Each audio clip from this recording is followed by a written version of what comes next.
Hi y'all, it's Andrea over at Sewspire.com, and today I am here with a new recipe in the Sewspire Sewing Recipe series.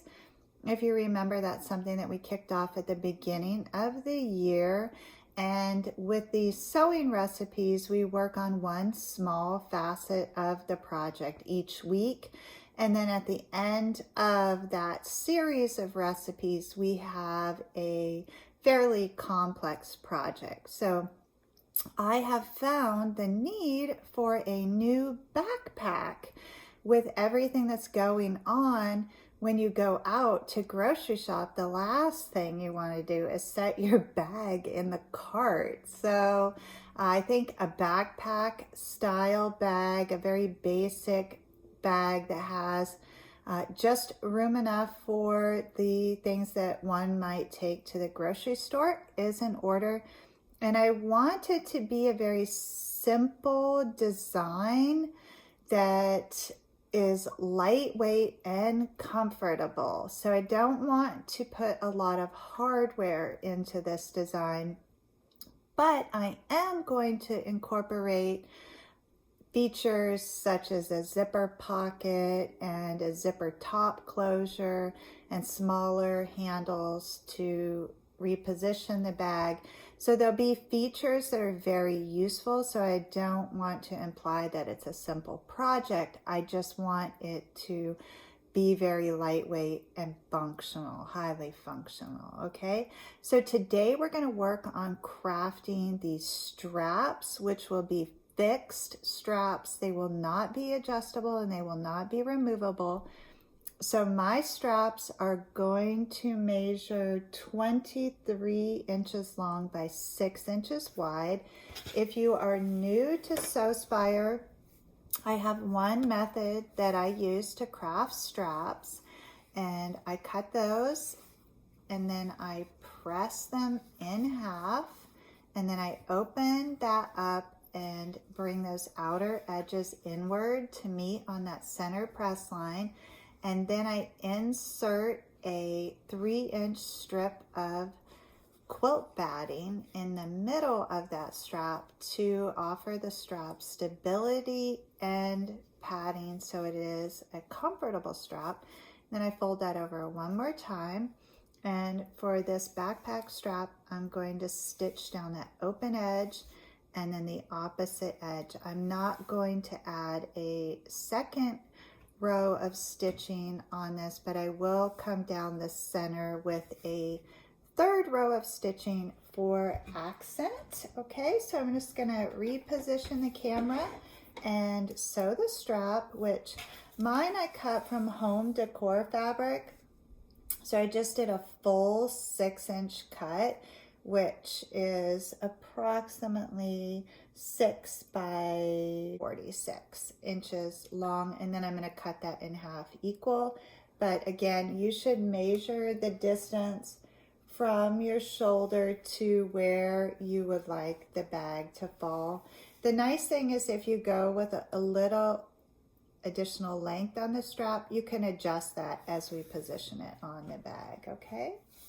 So again, I'm just going to stitch down the open edge first.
So you can see I stitched the open edge and then the opposite edge, and then I stitched right down the center of that. And this is a nice ribbed strap that has plenty of cushion.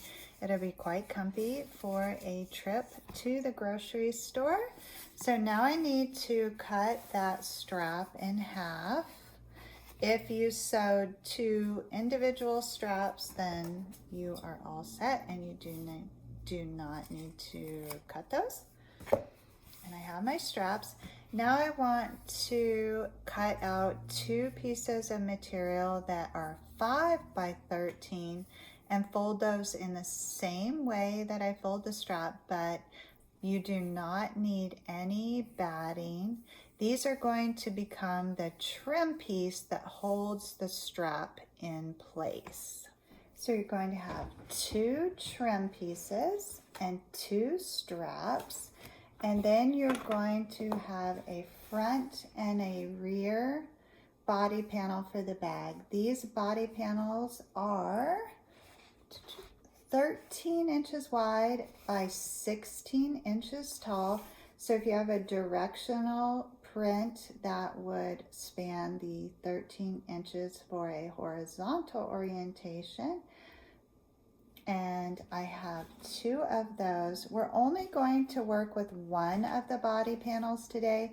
This will be the one that's going to sit against your back. All right, so the straps are going to be attached to this.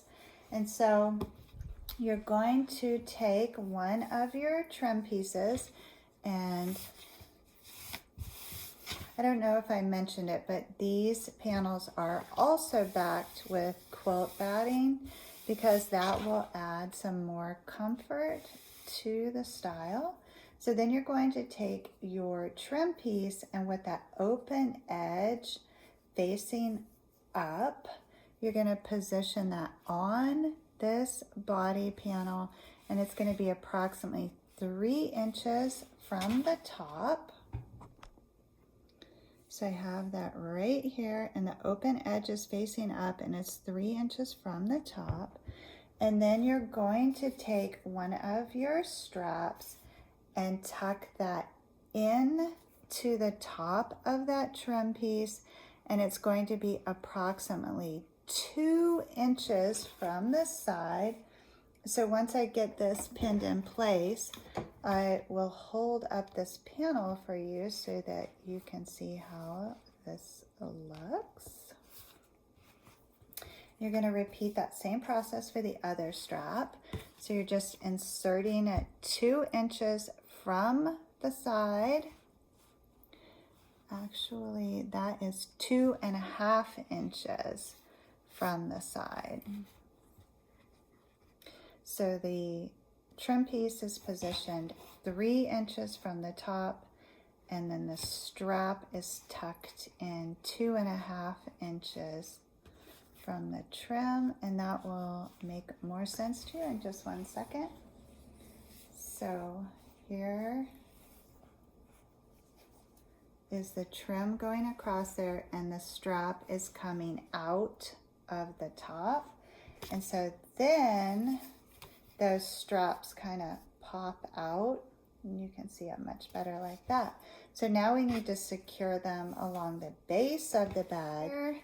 So we're going to end up going with 1 inch from the base and 1 inch in. Now here's what it looks like here, and that will just give me a little more length on that. What I'm going to do now is stitch all the way across that trim to secure it. So I'm going to stitch across the base and across the top on both of these. For this top strap, you're just going to open that up to stitch across there, and then I'm going to come back in and put X's where the straps are, or Z's, to double enforce those straps, because that'll be a stress point. Begin with that bottom strap, and I'll start with the open edge there.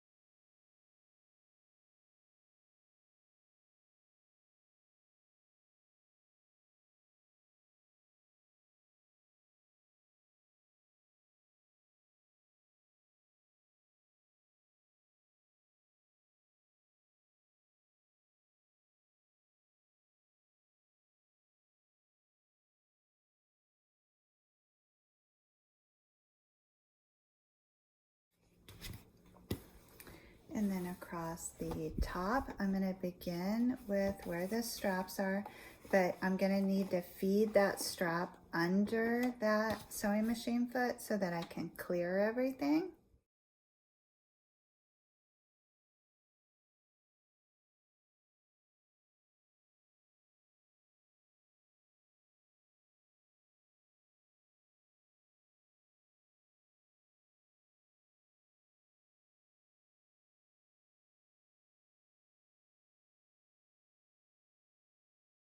And then I'm going to stitch across the base of that.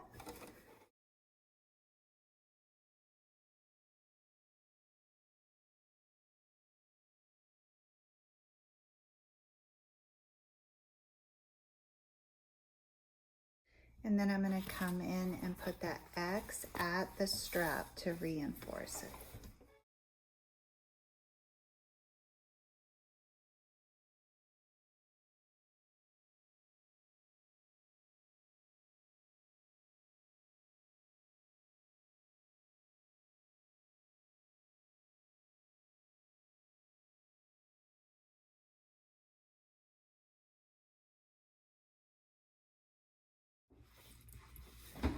Alright, and here's what the back of the backpack will look like. So this is the rear panel, and I will just put this right over my shoulders, and the straps are fixed and in place. And then next week we will build out the front panel, and we can incorporate some pockets into that, and then we can hopefully attach the side panels and the base so that the exterior is complete. And then we will begin working on the interior in recipe 14, okay? So I imagine this will take 3 to 4 weeks to finish up. If you are interested, my masterclass just kicked off on Monday, and we will also be sewing together as a small group for 4 weeks. We meet on Thursday evenings via Zoom to discuss our projects. So it truly is a collaborative sewing experience.